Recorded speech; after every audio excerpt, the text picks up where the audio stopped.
Closed the church in my village 3 years ago. It was the most identifiable building for miles around, and it was beautiful. I went there growing up, not every Sunday, but every Easter and Christmas, certainly. My mum grew up there too. I remember when I was 8, I had my first communion there. It was a really big deal. All of my grandparents and my aunts and my uncles came. The biggest, most important decision in my life since I met him. I'd been imagining and planning and setting up a time I could tell my sister. I can't believe I communicated so badly. I just blew it. What is happening? You're judging me, aren't you? It's what they used to say when I'd muck things up with them. Of course, they always knew that I was a guy who had conversation with them on the fly. And this went down like a lead balloon most of the time. I just wanted them to know that I wasn't afraid of having fun. You know, being around for a beer or two. This woman was having a terrible time, sobbing. I saw her just as I got on the train. I wanted to ask, "Are you okay?" And then I saw she is my professor. This woman is in tears. My professor. Should I go talk to my professor, whose life seems to be falling apart? What will I say? Perhaps it's falling apart now, but when I was 8, church was imposing. It was majestic and grey and mysterious. I remember sneaking in sometimes just to listen to the organ, or sometimes just to sit and I guess I was praying. But eventually it became a friendly place. But by the time I went to university, it was closed and locked and declared redundant, and I couldn't visit it anymore. I was trying. I wanted so badly to tell her. I'd found this hope, this great relief. What I'd been searching out for so long. Look, I know it sounds a bit cheesy, but it's good news. This is amazing. I told her, Jesus made me new. I'm fun. I want them to know that I'm not afraid of having the fun. I guess I just don't want them to know that I'm afraid of their judgment. What am I doing approaching a professor? What am I going to say? Can I pray for you? That seems so. She doesn't like God. She thinks Christians are stupid. The church is about burning witches. It is not pretty. I don't know what should I say? Honestly, does anybody even really care? Perhaps except the Village History Society. Apparently that stained glass window was remastered by an incredibly famous artist in the early 19th century. And it's the most remarkable example of his work. But you know what? He's dead, it's closed, and they're selling it. What did you buy and who sold it to you? That was her answer. Rejection. The hate climbed her neck, her cheeks, then furrowed her brow as she stared me down. The moment I opened my mouth, it was over. She was so disgusted. What did you buy and who sold it to you? Oh, the conversation sunk. And then when they got drunk, they used to call me Jesus Johnny. Oh, buy another drink, Jesus Johnny. And here's the odd thing. When they look back at our time at uni, careering about being drunk, they won't remember a thing. They won't remember a thing. I can ask and listen to her. I can pray. What is she going to do? Come after me yelling? She will think I'm odd. But people thought Jesus was odd. How bad can this be? I will try. Hi. You seem very sad. Do you want to talk about it? Are you okay? Even though it was obvious. No, she's not okay. Of course. she's not okay. I'm pretty sure Pastor Wilhelm is relieved. One less church to visit. Well, not that he came more than once a month anyway. He's a nice guy, but preaching to a crowd of 5 in a church that seats 300 can't be much fun. I guess these buildings become apartments or houses, don't they?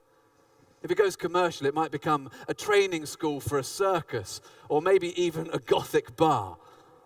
Holy relics ripped out. The choir silenced.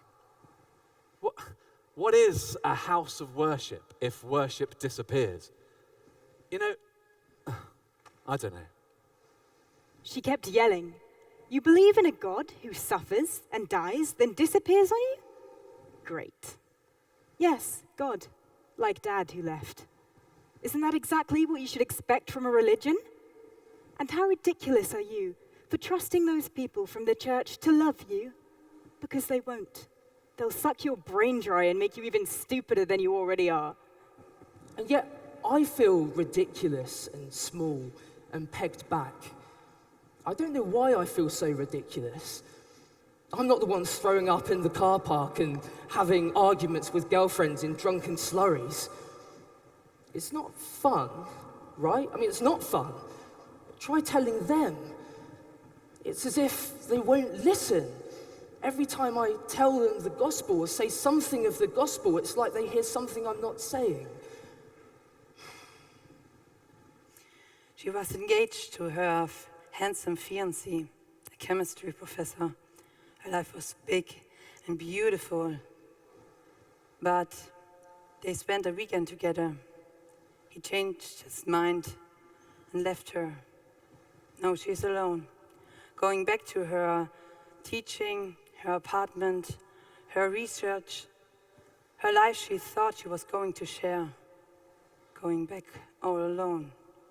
My life was beautiful for 1 whole year, she said. And now, what is it? I don't even know what this is. High vaulted ceilings and original flagstone walls in the world of real estate are heavenly.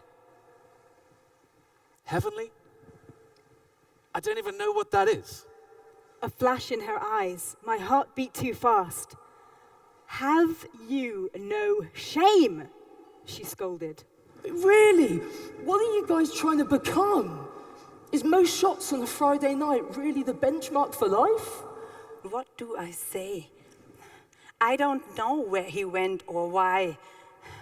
And if I start in on the God of love, will I just make her angry? Maybe nobody would mind a Gothic bar, except maybe the Village Historical Society. That might create some historical village ire. What will we become? Look at how we're living and where he left us. We're a broken mess. And I know she's right. We are a broken mess. Dad left us. We didn't matter to him, and it hurt. We never had a complete family. He left us without money, without stability, broken. In But those Jesus- situations, it just makes me cringe even bringing it up sometimes. I mean, I just think, where do I strike a kind of balance? Where do I strike a connection with these people? They're my best friends, some of them. And yet from time to time, it just feels like it's falling on deaf ears. I thought the gospel was good news. So if it is, why does it appear to echo off every empty church for miles? If it appears so bad, why is the gospel so hopeful? Why do they not get that I'm not judging them? I'm not wanting to be pious. Yes, I will just make her angry. I don't know how to help a professor. I mean, she's my professor. You cannot just talk to your professor about their life. I don't want to annoy her.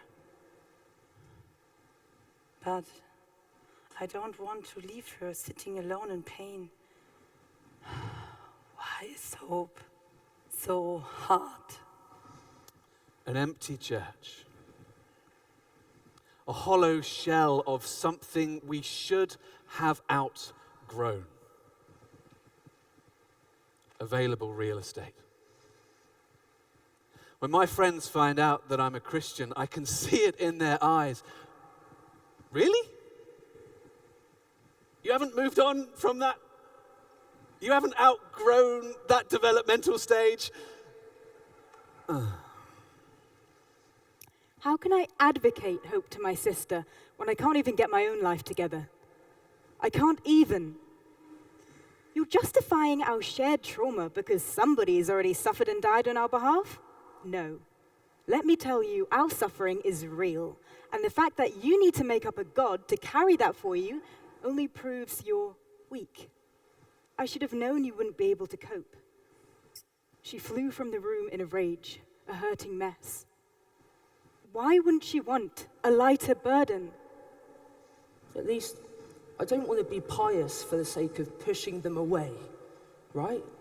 They're my best friends. We do life together. We play FIFA together. I want to be around and talk with them. And yet sometimes it does just feel like I can't get through to them. But I care about what they're doing, the girlfriends that they're having, the lives that they're leading. So why is it that I always feel degraded for what? Mentioning God?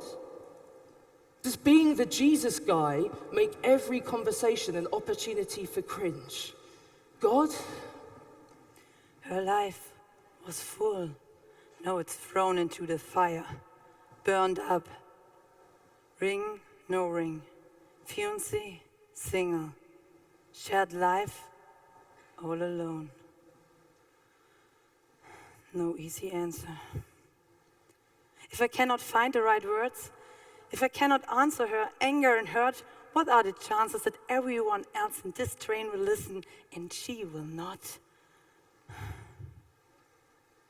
But I want to offer her a lighter burden. God, I mean this to you. Please help me to speak to the brokenhearted.